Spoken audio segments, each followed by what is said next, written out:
Yo, what's going on guys? HyperX here. Welcome back to another video for Elden Ring, and today is an incredibly exciting day because I can finally talk to you about the full game. Thanks to the awesome guys over at Bandai Namco, I had a chance to jump in with the full game this week. I have only had it for a couple of days, so I have not completed the game. To be clear, this is not a review of the game, nor is it an impressions of the entire game or even like 50 hours.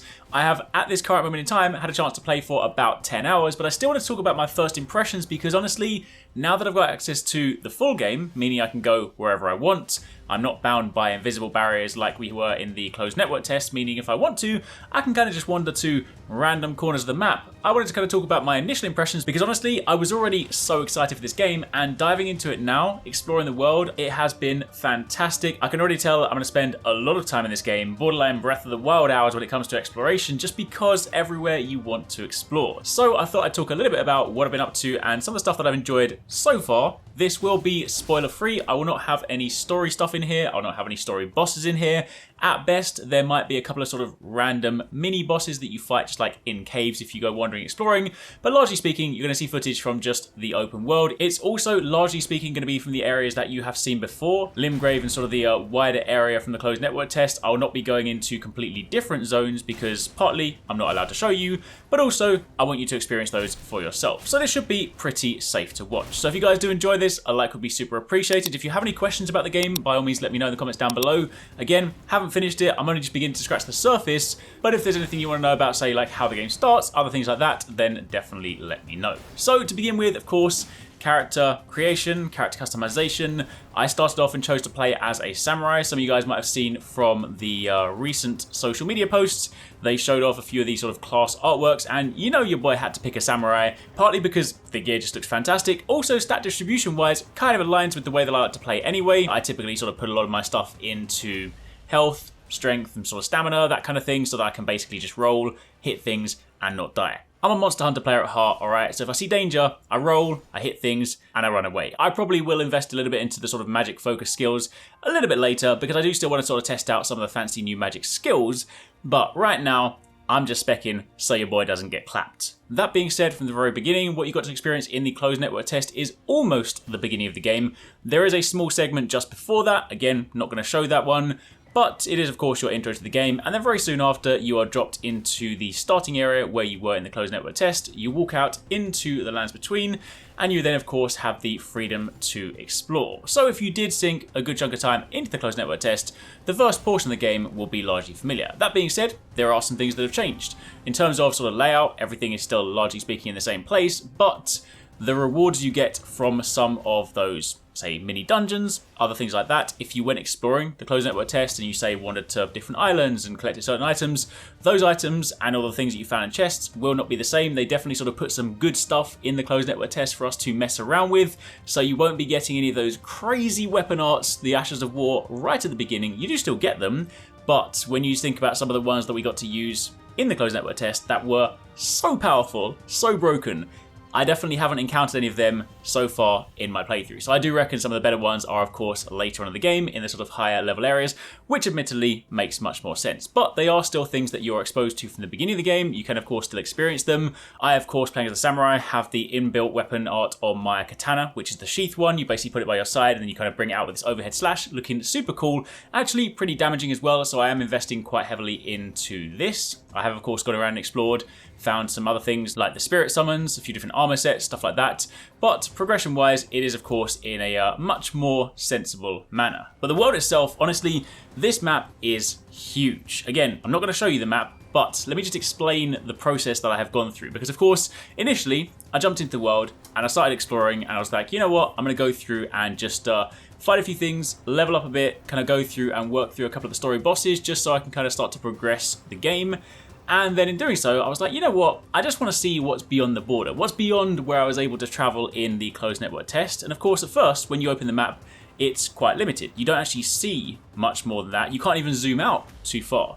But suddenly, as I started to explore into new areas, as I started to unlock the maps for those areas, suddenly the map started to reveal itself and oh my goodness, this thing is huge. I still have not uncovered the whole map right now. There are areas in the map still obscured, and honestly, every time I get to a new obscured area, more stuff reveals. So right now, I don't even have a sense of how big this map is, other than the fact that it is already huge. And in all of those areas that you go to, much like you did in the closed network test, there are lots of kind of dungeons and things to explore. That of course applies to all the different zones, so as you start working your way through, this is where I can see myself spending a lot of time playing this game. This, of course, is, if you want to run through and kind of just follow the golden line, if you're jumping into the game and maybe you haven't played these ones before and you want a bit of guidance, you can, of course, check the Sites of Grace. And the ones that are sort of narratively speaking, the guiding points, they will have these sort of arrows that will kind of point you in the general direction. So if you want a bit of guidance, you can. But I get this same sense of exploration that I got in Breath of the Wild in Elden Ring. They are two completely different games. I'm not trying to compare them, but as a massive Zelda fan, someone that loves Breath of the Wild, someone that loved the sheer exploration feel of that game, the fact that anytime I was in that world, I would just see something in the distance and just want to go and explore, and then invariably when you go there, there is something cool there. That same feeling is what I get in Elden Ring. I just pick a direction, I run somewhere, I see something interesting, it might be a castle, it might be a tiny hut, it might just be like a hole in the ground, and invariably I go over there and my time hasn't been wasted. Not to say every single hole in the ground is useful, but you get the point. You often go over there and there is something really cool. There's one thing that I'm not going to show you, I can't show you, but I basically went down this really interesting elevator the other day and it went on for a very long time, and when I got to the bottom, my mind was blown. But that will of course have to be something I talk about in a future video. So in terms of scale, in terms of exploration, in terms of just sort of thematic areas, it's fantastic. And also some of the areas look visually very different. Everything we've sort of largely speaking seen from the promotional material has been either in Limgrave or of course the lake's a little bit further out, the sort of a misty, watery looking area that I kind of often make comparisons to Ocarina of Time's Water Temple when you're fighting Shadow Link, that kind of area. Let me just tell you, there's a few areas I ran through yesterday that are so visually different to anything you have seen up until this point, and anything I've actually seen in sort of a From Software game before. So they are very, very cool looking areas, and I can't wait for you guys to see them. So yeah, I've been having a blast exploring the world. In terms of sort of other mechanics, of course, because the game is not out just yet, I haven't sort of tested out any of the multiplayer stuff, so I haven't done any invasions or just bringing people into battle bosses with me, anything like that. So everything has, of course, largely speaking, been solo. But one of the other things I really enjoy as well from an exploration point of view is when you get to some of the the castly areas, when you sort of think about it in typical flow. You have this big open map you explore, go wherever you want, find lots of different things, and then when you sort of get to some of the more traditional dungeon-y style areas or big castles that have slightly more linear pathways, they're still not linear because, of course, in this game, you can jump around, you have a lot more freedom of movement, and it got to the point where I was exploring the castle, the one that you encounter at the very end of the closed network test, but when I got to go a little bit further than we were previously able to go, suddenly I'm presented with so many different pathways, so many different corridors, and the fact that when I get to the roof on some of these areas, I can also just jump up on the battlements, walk across and jump between rooftops, so suddenly I'm creating new pathways, which of course also has the difficulty factor that when I die, I suddenly need to remember my pathway. If I want to get back to my runes, I had that the other day and I could not for the life of me remember how I got there in the first place, but that's a good thing. Honestly, the fact that you can kind of use this as a means to create pathways that potentially weren't there before or potentially wouldn't have been accessible before has been a really fun dynamic for partly exploring and also partly just navigating some things. There are some tough enemies. Let me just tell you right now, this isn't even a spoiler, I hate these things. These bird things with the blades on their legs, they are quite possibly my most hated enemy right now.